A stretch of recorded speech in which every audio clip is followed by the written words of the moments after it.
কুষ্টিয়া পৌরসভার বিজয় উল্লাস চত্বরে চলছে চিত্রাঙ্কন প্রতিযোগিতা। রূপসী বাংলা আর্ট স্কুলের আয়োজনে এতে অংশ নিয়েছে বিভিন্ন বয়সী শিশু। সেখানে রয়েছেন সহকর্মী রুহুল আমিন বাবু। যাচ্ছি তার কাছে। বাবু, চিত্রাঙ্কনের মূল প্রতিপাদ্য কি? আয়োজন সম্পর্কে জানতে চাই।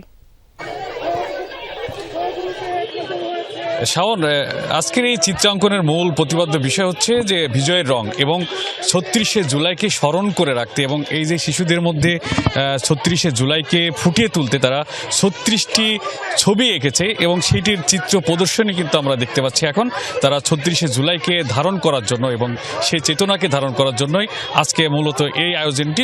৩৬শে জুলাইয়ের বিভিন্ন ঘটনাবলী দিয়ে তারা এরকম বেশ সুন্দর করে সাজিয়েছেন এবং আজকে ঠিক বিকেল ৪টার থেকে কিন্তু এই আয়োজনটি চলছে কুষ্টিয়া শহরের পৌর চত্বরে। এখানে প্রায় ২ শতাধিক শিশু যারা শিক্ষার্থী রয়েছে তারা রয়েছে এবং পাশাপাশি কিন্তু অভিভাবকেরাও রয়েছে এবং এই কিছুক্ষণের মধ্যেই তারা কিন্তু এখান থেকে যে পুরস্কার বিতরণী আছে এই চিত্রাঙ্কনের উপরে এবং সাংস্কৃতিক অনুষ্ঠানও কিন্তু হয়েছে। এবং সবথেকে মূল বিষয় যেটি যে এই বিজয়ের রং এবং এই ৩৬কে ধারণ করতে কিন্তু আজকের এই উদ্যোগ। শাওন।